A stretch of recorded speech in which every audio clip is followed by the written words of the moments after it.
Hello hi नमस्कार तेज जी आया नू। मैं हूं अनोखा अंकित और ये है ओए क्रिकेट का यूट्यूब चैनल। मेरी आवाज से आपको कुछ तो अंदाजा लग रहा होगा। जी हाँ, थोड़ी सी खुशी मिली है।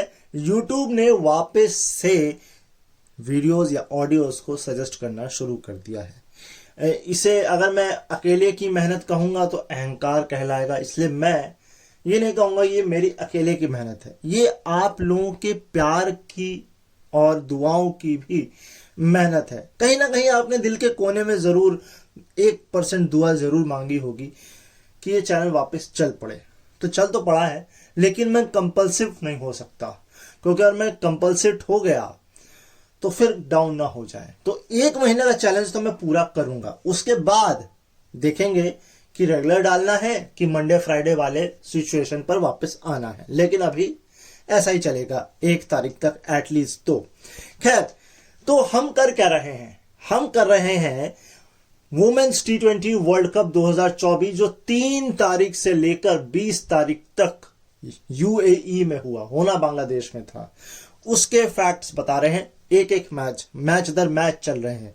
तो आज जो मैच है वो है साउथ अफ्रीका वर्सेस इंग्लैंड का मैच। और सबसे पहला स्टैट ये है कि highest successful run chase against south Africa in T20 women world cup, यानी कि कब कब अफ्रीका को हार मिली है या अफ्रीका ने जो टारगेट दिया उसको बाकी टीमों ने चेस कर लिया वर्ल्ड कप में सक्सेसफुली। नीचे से शुरू कर रहा हूं। नागपुर 2016 पहली बार अगर आप इसे कहें तो कह सकते हैं रनों के मामले में, साल के मामले में नहीं, रनों के मामले में, कि 103 रन ऑस्ट्रेलिया ने बनाए थे और वो मैच जीता था ऑस्ट्रेलिया वुमेन। सिलेट 2014 यहां पर भी ऑस्ट्रेलिया ने ये काम करके दिखाया, 116 का टारगेट चेस किया। अब आते हैं 125 की कहानी में, क्योंकि जो टॉप 3 है वो जो है वो 125 है। 125 शारजा 2024 जो इंग्लैंड ने चेस किया, 125 ही ऑस्ट्रेलिया ने जो चेस किया जीके बहा 2023, यानी कि उनके घर में, जहां तक अगर मैं गलत नहीं हूं तो। और 2009 टॉन्टन, यहां सबसे पहली बार 125 चेस किया न्यूजीलैंड ने। अब न्यूजीलैंड क्यों जीता है ये आप लगा लीजिए अंदाजा। भले वो लगातार सीरीज हार के आया, इंग्लैंड से हार के आया, इंग्लैंड के घर में लगातार 10 मैच हार के आया, जो भी है, मगर वर्ल्ड कप उसने जीता। लेकिन इसमें इंडिया नहीं है, बाकी एशिया की कोई भी टीम नहीं है। तो यानी साउथ अफ्रीका को हराना इतना भी आसान नहीं है, ठीक है। और ये हमने देखा था भी रिसेंटली चेन्नई टेस्ट मैच में, भैया पापड़ बेलने पे मजबूर कर दिया था टेस्ट मैच में। भले हाईएस्ट 603 कुछ रन बनाए थे इंडिया ने, उसके बावजूद हम बड़ी मुश्किल से जीत पाए थे और मैच ड्रॉ भी हो सकता था, लेकिन खैर हुआ नहीं। लेकिन शारजा में ये जो 125 चेस किया गया है ये सबसे बेस्ट हो गया है, क्योंकि इससे प्रीवियस बेस्ट जो था वो 2015 में था, जब श्रीलंका ने पाकिस्तान के खिलाफ 112 चेस किए थे। तो यानी शारजा में रन बनाना बड़ा मुश्किल है। नेक्स्ट स्टैट पर चलते हैं। मैंने सिर्फ 1 रन ज्यादा बोल दिया, 112 नहीं है, नेल्सन है 111। लेकिन अब एज ए कप्तान सबसे ज्यादा जीते वर्ल्ड कप में, ठीक है, कप्तान के मामले में T20 वर्ल्ड कप में सबसे ज्यादा जीते। नीचे से शुरू कर रहा हूं। लॉरा डेनेली, ये मुझे नहीं पता कहाँ की है, बिल्कुल नहीं याद है। मैं जहां तक 2 ही कंट्री हो सकती हैं, ऑस्ट्रेलिया या इंग्लैंड। विन प्रतिशत है 1.24, 42 मैचेस इन्होंने जीते हैं। इसके ऊपर है चमारिया अटापट्टू, इनका विन परसेंटेज है 0.81, 42 मैच जीते हैं। इसके ऊपर है हैदर नाइट, ये इंग्लैंड की है, 68 मैच जीते हैं। और या यूं कहें 68 मैच में कप्तानी की है, जीते हैं। और विन परसेंटेज है 3.58। इसके ऊपर है शार्लेट एडवर्ड्स, ये इंग्लैंड की हैं, अगर मैं गलत नहीं हूं, क्योंकि इनके नाम पर एक कप भी चलता है। और ये मुंबई इंडियंस की कोच भी रह चुकी हैं। वुमेन्स जो इंडियन मुंबई इंडियंस वुमेन्स है उसकी WPL में इनका विन परसेंटेज है 2.83, 68 इनके भी है। अब टॉप 2 ये दोनों सरप्राइज नहीं होने चाहिए आप लोगों के लिए। पहले दूसरे नंबर पर है सेकंड लास्ट 1.56 के साथ 76 जीत के साथ 76 नहीं सॉरी 70 हरमनप्रीत कौर। और नंबर 1 अगर आप अलीसा हेली सोच रहे हैं तो अभी रुक जाइए क्योंकि वो बहुत नई कप्तान है, लेकिन जिसने डोमिनेट किया, जिसने ऑस्ट्रेलिया को जीतना सिखाया, जैसे मेंस में रिकी पॉन्टिंग स्टीव वॉ ने सिखाया, ठीक मैगलैनिंग ने सिखाया ऑस्ट्रेलिया वुमेन को जीतना। विन लॉस परसेंटेज जो है वो 4 है, ठीक है, और टोटल कितनी है 76। और अगर मैं ये स्टैट बताऊं 34 कप्तान जिन्होंने किसी भी टीम को रिप्रेजेंटेटिव किया हो, कभी भी किया हो, 34 कप्तानों में एटलीस्ट 35 मैच में कप्तानी की हो, उसके मामले में सेकंड नंबर पर हेदर नाइट आती है, फर्स्ट पर मैगलैनिंग आती है, जीत हार के मायने में या जीत के मायने में, है ना। तो नेक्स्ट स्टैट, अब अगला जो स्टैट है वो ये कहता है कि साउथ अफ्रीका ने पहली बार, मात्र एक बार, पहली बार नहीं मात्र एक बार इंग्लैंड के खिलाफ जो है सक्सेसफुल रन जो है वो डिफेंड किया है, सिर्फ एक बार। और वो कब किया था? Last time semifinal Cape Town 2023 में। तो कहानी, और ये वर्ल्ड कप की बात हो रही है, तो कहानी मुझे ये समझ नहीं आई कि ये जो स्कोर्स हैं 103, 106 साउथ अफ्रीका के खिलाफ जो सक्सेसफुल जो है बना लिए गए, तो क्या इससे कम स्कोर बनाया गया था? या इसको आप इस तरीके से समझे, इसमें ये आंकड़ा इंक्लूड ही नहीं किया गया है कि इंग्लैंड ने कब कब मैच हारा, क्योंकि हर बार इंग्लैंड जीता ही है ना। और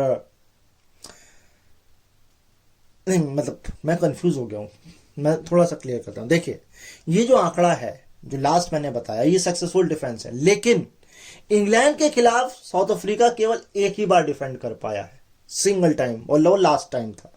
तो ये सक्सेसफुल हमने रन चेज देखे साउथ अफ्रीका के खिलाफ, इसमें इंग्लैंड का तो जिक्र एक ही बार है, बाकी बार तो ऑस्ट्रेलिया का जिक्र है। तो डाटा कहां है, खोजना पड़ेगा। खैर, अब ये जो शारजा का ग्राउंड है, इसमें वर्ल्ड T20 की बात हो रही है वुमेन्स में, 6 बार ऐसा हुआ है जब टीम ने 110 रन बनाए और 6 बार जो है वो चेस कर लिए गए। लेकिन जैसे ही 110 से ज्यादा बने, 8 बार सारे के सारे डिफेंड कर लिए गए। सोचिए, 110 एक वो पॉइंट है शारजा में जहां आप जीत हार का मार्जिन ले सकते हैं बड़े आराम से। और मुझे लगता है इस वर्ल्ड कप में भी आपने देख लिया होगा, एक स्कॉटलैंड के साथ बांग्लादेश का मैच था, चलिए वो तो एक अलग ही कहानी है ना। मुझे एक मैच शायद और याद आ रहा है, वो इंग्लैंड बांग्लादेश था, जब इंग्लैंड ने वो डिफेंड कर लिया बहुत अच्छी। 2 तो मैंने इसी वर्ल्ड कप में देख लिए थे। और 110 से नीचे की बात, पाकिस्तान के साथ इंडिया जीत गया, श्रीलंका ऑस्ट्रेलिया से हार गया, और 110 से शायद कम थे या ज्यादा थे जब 10 विकेट से साउथ अफ्रीका ने हराया वेस्ट इंडीज को, वो भी इस वर्ल्ड कप में। तो मगर ये ग्राउंड अलग हो सकते हैं। कुल मिलाकर के शारजा की कहानी ये है, मैंने आपको ओवरऑल पिक्चर बताई है वुमेन्स क्रिकेट की का 110 और 110 से कम, लेकिन शारजा की कहानी ये कहती है 6 बार 110 जब बने तो 6 बार 110 से कम जो बने वो चेज हो गए, और 8 बार जैसे ही 110 से ज्यादा बने वो सारे के सारे डिफेंड हो गए। और ये मेरे ख्याल से इसमें अपवाद हो गया है साउथ अफ्रीका इंग्लैंड का ये जो मैच है। मेरी इस बात को जो मैं ये डिस्कशन कर रहा हूं, इसको पुख्ता एक चीज और करती है। मैंने बोला ना, इंग्लैंड और बांग्लादेश का एक मैच हुआ और ये दूसरा मैच था इंग्लैंड साउथ अफ्रीका। दोनों ही मैच में इस टूर्नामेंट में 16 ओवर की बॉलिंग स्पिन से कराई गई है, और इससे पहले कभी भी इंग्लैंड ने किसी भी वर्ल्ड कप मैच में ये नहीं किया है। तो सोचिए, ये जो ग्राउंड है, ये जो कंडीशंस हैं, ये जो पिच है, आउटफील्ड, ये स्पिन फ्रेंडली कितनी है। अच्छा, ये सवाल मेरे मन में एक और उठा, आप कमेंट बॉक्स में देना चाहें तो दे सकते हैं, कि अगर ये टूर्नामेंट बांग्लादेश में होता जहां ओरिजिनली इसे होना था, तो क्या कंडीशंस होती, क्योंकि देखिए बहुत ज्यादा अंतर नहीं है साउथ अफ्रीका, यूएई और बांग्लादेश की पिचों में। क्योंकि अगर आप देखेंगे रिकॉर्ड उठा करके, तो स्कोर वहां पर अगर 150 के ऊपर चला गया था वो अबव पार हो जाता है, क्योंकि वहां 140 से 160 ही स्कोर बनता है। स्पिन को ज्यादा मदद करती हैं, फास्ट बॉलर ज्यादा प्रोड्यूस होते नहीं हैं, और इसका नतीजा आप उनकी नेशनल टीम में भी देख सकते हैं। सो कंडीशंस सेम ही रहते हैं, ऑल्दो बस आउटफील्ड मुझे लगता है तेज होती, पिच भले ही स्लो होती, स्कोर यही रहते, मैच ऐसे ही होते, लेकिन कंडीशंस थोड़ी सी इतनी हार्श नहीं होती, क्योंकि यूएई में गर्मी बहुत ज्यादा पड़ती है, बांग्लादेश में पड़ती होगी बट उतनी नहीं पड़ती। ठीक है, थोड़ा सा बारिश का मुझे नहीं लगता, मगर हाँ होता थोड़ा बहुत। यहाँ तो बिल्कुल ही सूखा था, कोई बादल की भी गुंजाइश नहीं थी, इतनी कड़क धूप गर्मी। नेक्स्ट स्टार्ट, लोरा वुलवार्ट। ये जब भी ये नाम मैं सुनता हूं, एक वुमेन वुल्फ या लोन वुल्फ, यानी कि एक ऐसी खतरनाक शेरनी कहें, क्योंकि शेरनी कहना ज्यादा ठीक है, वो मुझे नजर आती है। और ये मैं अपने मन से नहीं बोल रहा हूं, आप इनके वर्ल्ड कप में आंकड़े देख लीजिए, और ये आंकड़े देखने के बाद थोड़ी निराशा होती है जब ट्रॉफी हाथ में नहीं आती है, उस मुंह तक पहुंचकर वो मुंह से छीन ली जाती है, जो इस बार न्यूजीलैंड के साथ न्यूजीलैंड ने किया, पिछली बार ऑस्ट्रेलिया ने किया, पिछले वर्ल्ड कप में मेंस में इंडिया ने किया। तो ये दर्द हम सन 99 से देखते आ रहे हैं साउथ अफ्रीका का, फिर चाहे मैन हो चाहे वुमेन्स हो। आंकड़े सुनिए वर्ल्ड कप में लोरा वुलवार्ट के, 15 मैच, 13 इनिंग, 441 रन, 49 की एवरेज, 110.80 की स्ट्राइक रेट, 50 मारा है 5 बार, और ये सैंपल साइज 106 खिलाड़ियों का है, यानी कि 106 खिलाड़ियों जिन्होंने वर्ल्ड कप में कम से कम 10 इनिंग खेल ली हो, उसमें सबसे बढ़िया एवरेज लोरा वुलवार्ट की है। अब इस 106 में कितने इंडियन हैं, कितने ऑस्ट्रेलियन हैं, कितने करंट में हैं, कितने पास्ट में हैं, ये आंकड़ा खोजना है। आप कुछ खोजिए, कमेंट बॉक्स में किया करें, ऐसे खोज करके कुछ हमको भी ज्ञान मिले, है ना, और हम ये ज्ञान आगे लोगों तक पहुंचाएं, या आपके ही कमेंट पढ़ के लोगों तक आगे पहुंचे। तो खोजिए वो कौन से 106 खिलाड़ी हैं, मैं तो खोजने की कोशिश करूंगा ही। अब वुलवार्ट को मैं वुल्फ या शेरनी क्यों कह रहा हूं, ये इस स्टैट से समझ लीजिए। पिछली 5 इनिंग का जिक्र हो रहा है वुलवार्ट का, और शुरुआत हो रही है बांग्लादेश के खिलाफ केप टाउन 2023 से। स्कोर क्या था, 66 नॉट आउट, 56 गेंद में। उसके बाद ये लास्ट लीग मैच था, या इसे आप सुपर 8 भी कह सकते हैं, क्वार्टर फाइनल भी कह सकते हैं, क्योंकि इसके बाद सेमीफाइनल खेला इंग्लैंड के खिलाफ 2023 केप टाउन में।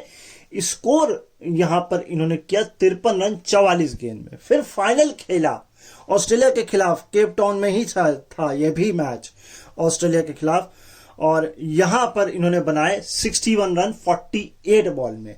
और अब पहला मैच इस वर्ल्ड कप में जो खेला था वेस्ट इंडीज के खिलाफ, वहां बनाए थे 59 नॉट आउट 55 गेंद में। और अब इंग्लैंड के खिलाफ ये जो मैच है, इसमें बनाए 42 रन 39 बॉल में।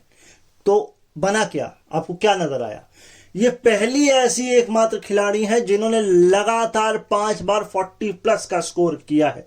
इससे पहले किसी ने भी नहीं किया। जो किससे पहले किया था वो 4 बार किया था, एलिसा हेली ने 2018 में। और सुनिए, मात्र 2 कंसेक्यूटिव, किसी भी खिलाड़ी ने अगर कोई किया भी है तो सिर्फ 2 बार किया है लगातार 50 plus score entire world cup career में या T20 के करियर में। तो ये कमाल है। अगर 50 भी मैं इसमें देख लूं, जो 2 लगातार की बात जो यहां हो रही है कि 2 ही हुए 50 प्लस, तो इसमें 3 आ गई हैं इनके, 66, 53 और 61। इस मामले में भी ये कमाल है। तो 2 ही थी अभी तक लगातार बैक टू बैक 50 प्लस, इनकी 3 है। 3 भी क्या, 4 हो गई बैक टू बैक भाई। अब जाकर ये रथ रोका है इंग्लैंड ने। तो इसी आंकड़े के साथ आज के शो को समाप्त करते हैं। मैं कंपल्सिव नहीं होऊंगा और आप भी नहीं होंगे, अपना प्यार ऐसे ही देंगे। मैं ऐसे ही 1 महीने तक आता रहूंगा, उसके बाद देखते हैं क्या करते हैं। आपकी सिंपैथी नहीं, आपकी एम्पैथी चाहिए है। Being a visual impaired person, आप इस बात को समझें, खुद आंखें बंद करके थोड़ी देर फोन चलाकर या चीजें करके देखें। जाने से पहले हर बार की तरह अपना ख्याल रखिए, मुझे अपने दिलों में याद रखिए। मैं कल आपसे फिर मुलाकात करूंगा। दिन कितने हो गए खुशी में मैं तो कोई याद ही नहीं रहा। शायद आज 4 दिन हो चुके हैं, 2 3 4 5, आज अगर 6 है तो आज 5 दिन हो चुके हैं, 5 या 6 दिन, और कल 6वां या 7वां दिन होगा। तो खैर कोई बात नहीं, कल मुलाकात होती है। तब तक के लिए नमस्कार।